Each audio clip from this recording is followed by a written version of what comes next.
Senator Brown. Thank you, Mr Acting Deputy President. This bill seeks to strengthen the regulatory framework surrounding the issuance of aviation and maritime security cards. It also provides the legislative basis for undertaking security checks, including background checks of ASIC and MSIC holders. It seeks to do this by significantly expanding the number of background checks that have to be completed for each applicant.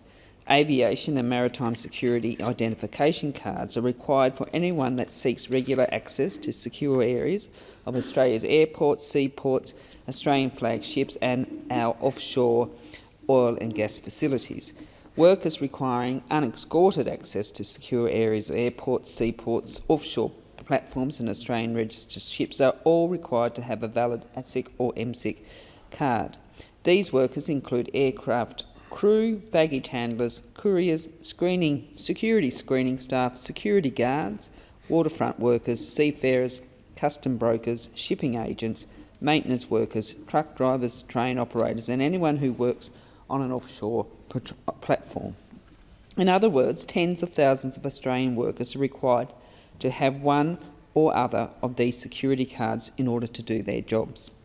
At the moment, applicants for an ASIC or MSIC are required to complete an identification verification, a security assessment conducted by ASIO and a migration status check by the Department of Home Affairs.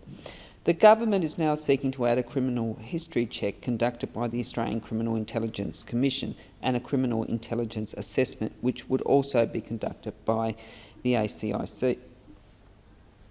The problem is that this bill doesn't get the basics right, Mr Acting Deputy President, when it comes to securing our important aviation and maritime infrastructure industries. That's because this bill fails to contain a maximum timeframe to ensure that decent, hard-working Australians don't miss out on work due to delays in processing their applications for an ASIC or MSIC, nor does it contain any legislative right of appeal if an applicant is denied an ASIC or MSIC. It doesn't require any background checks for foreign workers entering into our ports or airports. And unbelievably, it doesn't contain, as Senator Sheldon said in his contribution, it doesn't contain a definition of serious crime. Labor holds serious concerns with the potential impact this legislation will have on the granting of ASIC and MSICs. During its inquiry into this bill, the Legal and Constitutional Affairs Committee heard evidence that there are already significant delays in the renewal of MSICs. Some are taking up to 4 months. This means that maritime workers are left without a valid MSIC for a number of months and they are not allowed to work. This simply isn't good enough and it is only likely to get worse if this legislation is passed. The International Transport Federation and the Maritime Union of Australia gave evidence at the committee hearing of workers that put in their application to renew their MSIC 90 days before having to join a ship. However, the card was not renewed in time. Put in their application 90 days before and the card was not renewed in time. In this case, the seafarer had been convicted of a crime over 31 years ago. Now, that worker concerned had learnt that lesson and has had and led a blemish-free life ever since. For it to take the authorities over 90 days to renew his MSIC under the current regime is outrageous. That is 90 days where this seafarer was not able to work and provide for his family. This seafarer is forced to go through this process each time he needs to renew his MSIC. This is despite the fact that he's only ever had one conviction over 30 years ago, and has led a blemish-free life since that time. Labor has serious concerns. And Labor's serious concern is that under the arrangements proposed in this bill, it would take even longer for seafarers, waterside workers and baggage handlers to have their security cards renewed.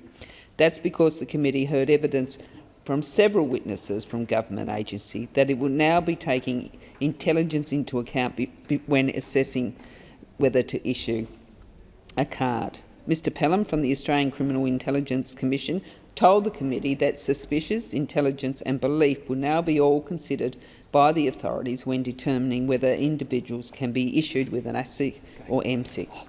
Surely, someone's belief should not determine whether a worker has the right to earn an income. Someone's belief. These are people's livelihoods we're talking about. In stark contrast to this, workers on overseas flagged vessels will not be subject to these new requirements. So let's get this straight. Workers on overseas flagged vessels will not be subject to these new requirements. Foreign crews and overseas flagships will still have their maritime crew visas, which gives them access to our ports within 24 or 48 hours of application. They will be able to come and go, associate with whomever they wish to, without any of the checks that are imposed on Australian workers. Australian workers are already subject to ASIO checks, AFP checks and other checks. Most of the ships that pull alongside Australian wharves are foreign flagged with overseas crews. None of these crews are subjected to the checks and balances we place on our own workers. Workers have become accustomed to providing police record checks when applying for or commencing a job. I struggle to think of any other collection of occupations that are subjected to the legislative requirement of a criminal intelligence assessment. One must wonder why this government is so determined to make life difficult for people that work in our aviation and maritime section. A number of years ago, the Rural and Regional Affairs Committee heard evidence from the then Department of Immigration and Border Protection that certain features of a flag of convenient registration of ships with the consequent regulation and operation makes them open to exploitation from organised crime syndicates and terrorist groups. This was brought to the attention of the government in 2017, but they have not acted. Foreign crews and overseas registered vessels will continue to have a much easier path to gaining access to our ports than our own workers, to Australian workers. Like the aviation and maritime workers themselves, Labor believes in a strong, effective and consistent approach to border security. However, this does not mean that Labor will support an identity card regime that seeks to rely on suspicion or belief to determine whether a worker is suitable to have access to our ports, airports and offshore oil and gas facilities.